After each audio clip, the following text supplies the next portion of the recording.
Boom, it's your boy Big Bleet. I'm here on Hip Hop United, checking in with my girl Big Bleet. Let's get it. Okay, Hip Hop United All Access. I'm here today with the one and only Big Bleet. Thank you for having me. Thank you for having me. Thank you for coming. Big Bleet, formerly known as Blaze Carter, Miami, Liberty City Zone. You know, a real one. All in a nutshell. You'll learn more. There it is. Miami's in the building. Like I was saying, Miami is lit this weekend with Art Basel. Yeah, it's lit. It's real lit. You know what I mean? You got the art for the people who are into the culture. It's a beautiful thing. And it's also involved with the music. But we out here in motion right now. I've been rapping. I used to write poems to girls. You know what I mean? Instead of writing to say yes or no, just regular thing. Do you like me? Yes or no. I put a little flavor to it. And then I got into writing poems. Stanford Achievement Test. I would do pet rallies at my school when I was in elementary school, rapping about the test. And when it was Dare Awareness, I would rap for the school about Dare. And I kept going on. I got 13 to start recording my first album on the independent label out of Miami, Ghetto Gray Entertainment. I released my first album. We printed up 50,000, and out of the trunk, we sold 50,000 copies from Florida, Georgia, South Carolina, and North Carolina. The record label crashed down, you know what I mean? Police got involved, people went to jail, and from then, I've been on my own till I got with this team who I got now, remarkable team. I done dropped many CDs, many records, I got features with everybody from my city. I really put in the work. I've been studying this music and doing this music all my life. I ghostwrite, I can produce, but I stay from that side of producing. It just, my city love me. I lost my only son to gun violence in my city, and you know what I mean? 6 years old, King Carter. It's been 5 years going on 6 years, and it's still not a day that I don't have to wake up and really battle that depression, that demon. But since then, I gave $1 million to my city. I opened 2 schools, 9th through 12th grade, King Carter Trade and Logistics Centers.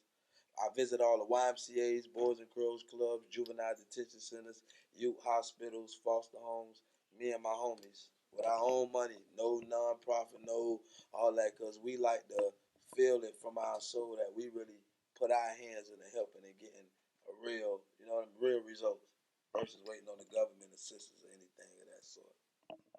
Well, that's awesome. You've been doing some great things in the community, and you know, just everything that you just named and done so far. How has that shaped you into just becoming the businessman and as well as artist that you Yeah, are? you got to handle the business, man. Because without the business, everything is spiraled downwards. And there's so many people leaning towards me further. My family, friends, people I don't even know, people I don't have physical contact with over social media from Facebook and Instagram. See how I stand in the paint. See how my wife stand alongside of me with losing our son at 6 years old to gun violence. How we stood in the paint after that, got married after that. Like usually, it creates separation when a couple lose a child to such devastation, but it made us stronger. We began to lean on each other. I've been going to church. I got the key to my church. We cleaned up the church. My son was going with me. So when it happened, I'm like, God, like I'm honoring God and praising God, putting him first and doing what I gotta do. But like, how did it happen like that? Like, but I still to this day pray hard, move smart. I really haven't been in a church home. Keep my relationship with God with me, and I pray. But I don't base my salvation and my real relationship with God due to a building that probably used to be a convenience store or a strip club. Now you get it, refurbish it, and it's a church, and you want me to be so holy and dialed in there, and you judge me because you don't get the characteristics, you don't get the culture that I represent, and it's all good. But as other people do, I bring people to the congregation, people who look like me that you can't, you can't get them, because you got gray hair and glasses. They think you old and out of. So the same spiritual food you give me, I take it, and I might have to put it in the blender to and give it to you. Still can't digest it, give it back. I might have to dumb it down a little more. You might have to get. I got it substance, but by the time you get it, it might be liquid form. I really had to just dumb it down for you to get it, but in that liquid form, you ain't missing none of the minerals, none of the proteins, everything's still in it. So with that being said, I just handle the business, and it ain't even guessing. God used me, and I ask Him to keep using me as a shepherd to lead the flock to continue doing the work, and 'cause I don't care about nothing else. I heard that. Well, like I said again, it's. I know you've been blessing the city, and that's it's amazing how just people like you can have such a powerful impact in the community and influence people. Like you said, you bringing people like you to church. You know what I'm saying? We need more of that in this culture, in the industry, in the world. So kudos to you. Definitely, definitely. Now, let's get into your music. Like, what is the message behind your music? Like, what are you wanting people to receive in your music? My music has always been reality. I never stepped out of bounds and fabricated my music. I wrote music for people who want fabricated music, but me, I stick to the real. It's authentic. Like, you ain't got to question it. You listen to my music, you know me, you know who I am. You know, like, yeah, he for real. He really do that. It's uplifting music. It's some stories that'll make you cry. It's some stories that might seem violent, but I'm expressing the experience. Maybe firsthand, maybe secondhand, but I know the trials and tribulations that my community, my village, my neighborhood, my peers face. So why not be the one to articulate it in a way that they could get it and grow from it? When you going through it, some people stand in it and continue to go through it till they dead. When you go through it, we got to give them something to grow through. You feel what I'm saying? So when you're going through it, grow through it, and you can pop in some Big Bleet. It's gonna give you some inspiration. You gonna show want to give you some money. You sure gonna want to take care of your kids, because I don't know nothing about child support. I don't know nothing about a lot of things some of my brothers know about. I don't know a lot of things, like my wife don't know a lot of things some of my sisters know about, just because how we shape ourselves and move off genuine character and keeping it going. Absolutely. Now, you mentioned that you have a lot of features with a lot of people from your city. Yeah. Who are some of the people that you've collabed with?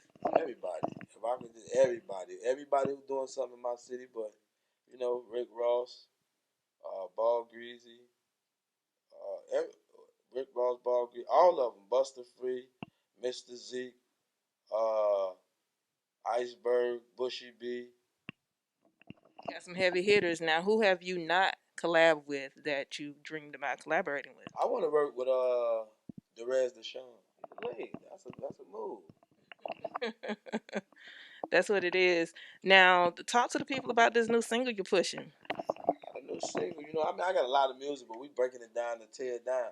Cause I was asleep, I had a black cloud over me after losing my son. I had this black cloud over me, stuck in a spot where I was letting my emotions leave me motionless.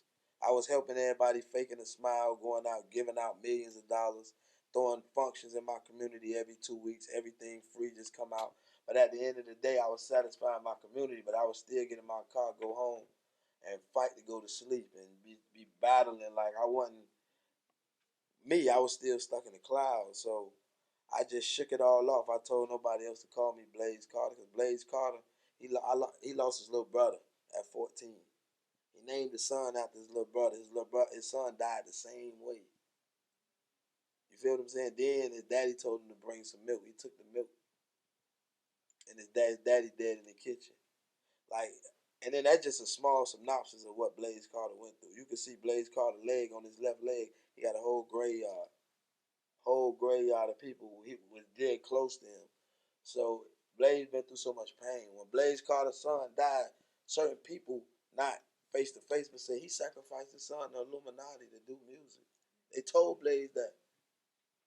So dog say, man, fuck that. Like, I mean, forget that. I ain't rock. I gotta come to life. So Blaze Carter just became no name and just went to going on fire. Just went to spitting fire. Came back to who I am, San Antonio. That's me. I just waking up every day spitting flames. I did 130 videos in 130 days. It's never been done in music history. I don't care who, locally, globally. I did 130 videos in 130 days. Every day they woke up, I was dropping a video at 10 a.m. for 130 days. And they went to blogging and tweeting every day. Every day I wake up, I'm in the blogs or they tweeting about me. So they say we play blogging and tweeting. That's a bleep. We put blogging and tweeting together. Bleep. I say they big blogging and big tweeting. So it came Big Bleet. So my name basically Big Talk. but it's Big Bleet. So that was like the inspiration behind the Yeah, Big Blogger Bleet. and Tweet. And I came on fire, some close ones, damaged my heart, people I'm looking out for. Like, I really got, on top of me being hurt, the people was around me knowing my hurt, knowing my frustration, knew what I was fighting. They continued to jab me in the back, knock me in the back of my head, and it just knocked me down to like, yo, that's over with. Like, I like right now I'm moving more cold heartedly, and it's not a bad thing. It just, I ain't got too many emotions. And with the emotions meaning I'm not letting so many things be attached to me. My birthday just passed. I had to bury my cousin on my birthday. I got Wow. up and still party later that night. Went to the club and vibed. Cause something my cousin would have wanted me to do. He died 21 on his birthday. He drowned. And I still went and party, not letting my emotions, because that could have took me back under. Then after we leave his funeral the next day, my uncle died. My uncle died. So is the music the outlet to help you cope with It's this, or definitely the outlet. It's definitely the outlet because it's not a selfish outlet. Because I ain't the only one lost a son. I ain't the only one lost an uncle, lost a brother. It's the trials and tribulations I face is rounded out here. There's a lot of people facing these, not all at once, but spread it out, and people could get my music and gain some strength, gain some wisdom, gain some enlightenment to how you could get through that. Like, we don't try to do nothing on this side. It's all about execution. We don't try to do nothing. If it take every penny in our pocket or all the energy in our body, it's gonna get done. And when it's time to go home, as soon as we close the door, we can fall out behind the door, go to sleep right behind the doorknob. But when you see that door swing open the next morning, chest back up, we ready to knock it down again. And that's all it's about, execution. When it comes to the community, helping the kids, and when it comes to doing everything we do, we not trying, we doing. what's next for you? You know, we're in the holiday season. Christmas is right around the corner. Are you doing anything, Toys for Tots or anything like that? We decided to do because you know a lot of kids in the foster home system and a lot of kids who still stay with the elderly. A lot of kids within the last 2 years lost their parent or guardian due to COVID, like who was staying with their older aunt or grandparents. So what we doing this year, we gonna get some toys out to the kids who was affected by COVID. Like if they lost a parent or aunt or any guardian, like you know what I mean. Them people was really in their life taking care of them. So this Christmas probably might be the first or second Christmas without them. But who gonna get them something? So we gonna look out for those kids this year. Absolutely. Well, once again, you doing some amazing things. Keep doing it Thank and you. keep doing it. So I'm I just mean, honored to have the team I got. I'm honored to the God that I serve, and it ain't me, it's God. you serving them in the right way. So you're gonna keep getting blessed. So let everybody know what else you're pushing. Anything else you're trying to promote that I didn't ask you about. I got a lot of things going on, and I ain't trying to promote nothing. We promoting it. I got a book I'm writing. We got a couple screenplays. I got a couple roles in a few movies that I can't speak too much on now, but I'm doing my thing. I'm doing my thing all the way around the board. We got a whole nother facility we about to build up down there in Miami. I'm talking about we about to build it up and they gonna see what's going on. What's the facility? It's gonna be a state of the art facility teaching kids. You will see. Like I really can't, and it's for boys and girls. We not here. You feel what I'm saying? Save our kings and queens. We really gonna stand on Got that you. like we've been doing. Most definitely, most definitely. Well, leave everybody with your social media handles and how you can be reached. At Instagram is Big Bleet. Everything Big Bleet. If it ain't Big Bleet, right after this interview, I'm gonna go change the name. BIGGBLEET. Big Bleet. And for the people who know that 305-417 number, I still got that number. Look to the left, look to the right. I had that number a long time. Somebody got it. If the business right, get the people the number. And let's get the work done.